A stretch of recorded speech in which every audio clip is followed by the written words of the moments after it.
Universe on the television, and I thought, it's so far, it's so big, I can never get there. But to actually be here right now, knowing that in just a couple of days I'll be on that stage, whew, I'm just so incredibly happy, and to be representing for my home country, Thailand. I'm in awe, I'm in shock, and it's the best feeling in the world. I'm so blessed to be here. And I cannot wait to be on that stage and really perform and make my country proud. Well, first of all, congratulations. How does it feel to be here? Thank you. It feels amazing. I cannot believe that I'm here. You know, with the COVID situation, I'm so glad that we're all here and that there's so many girls that are able to be a part of this competition. And what it makes me realize is that the world isn't that big.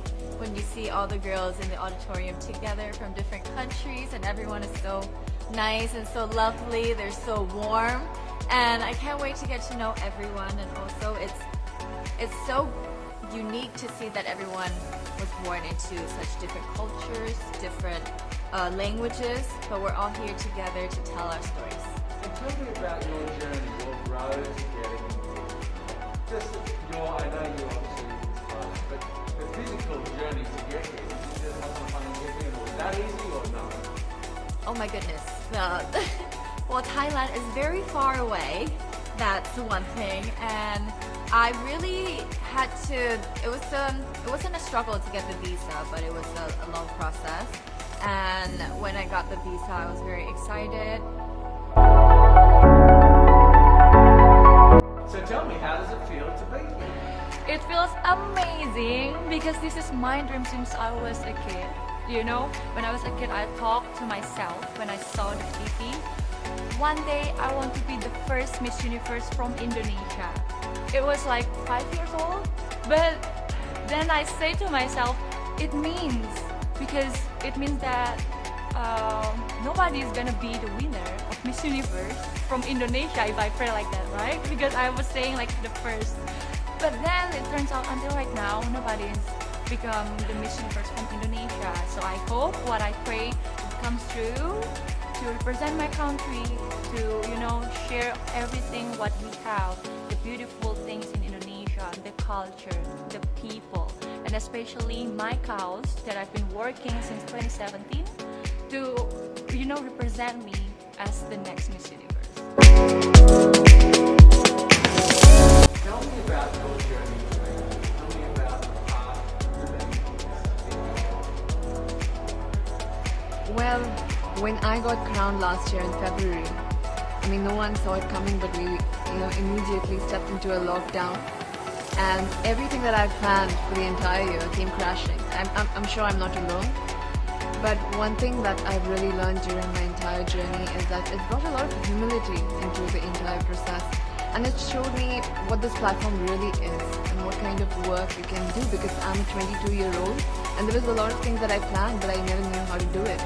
And to just see how I could surpass all the limitations and really reach out to people and get the work done, it was very inspiring for me. And I think it's very important right now at this point in time with whatever is going on with the pandemic, that we have more work that is done by women showcased, in the society, and pageants is a great way to do that. And that's something that I learned. I learned that during the pandemic there was no glamour or something. It was just, it was down to your connection with people. Either it was digitally or you're calling somebody. And that's something I think it's unique to my reign. I feel nobody else in the future should go through it, but I feel that that's very unique that I've experienced as Miss India.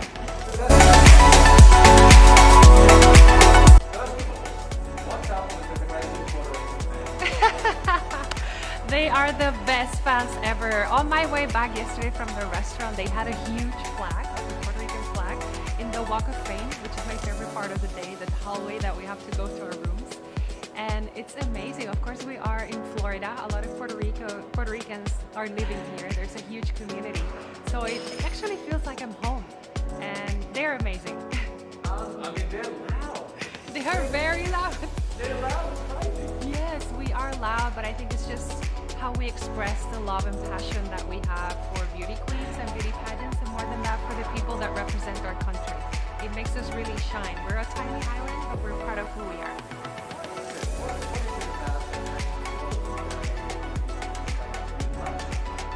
I think it's about celebrating women in general, and in my case, Puerto Rican women.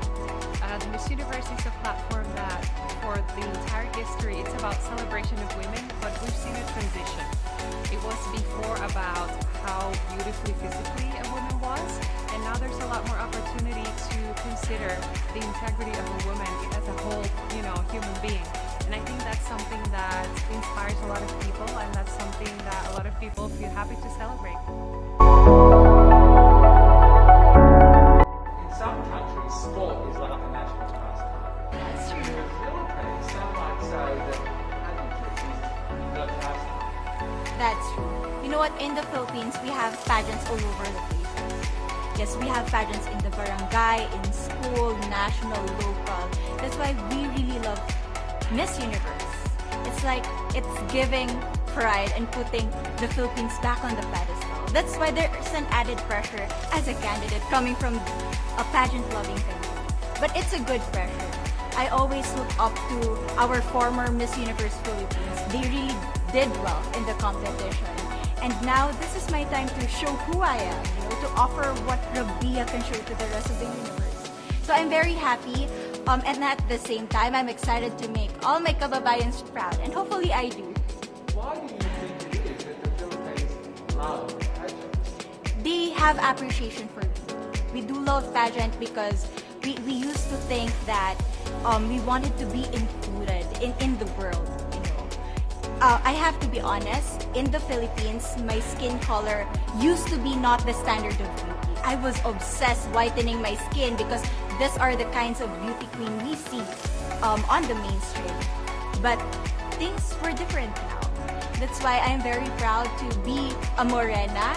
In the Philippines, we call it morena. It's brown skin girl. And to be able to represent, my color, my identity as a true Filipina.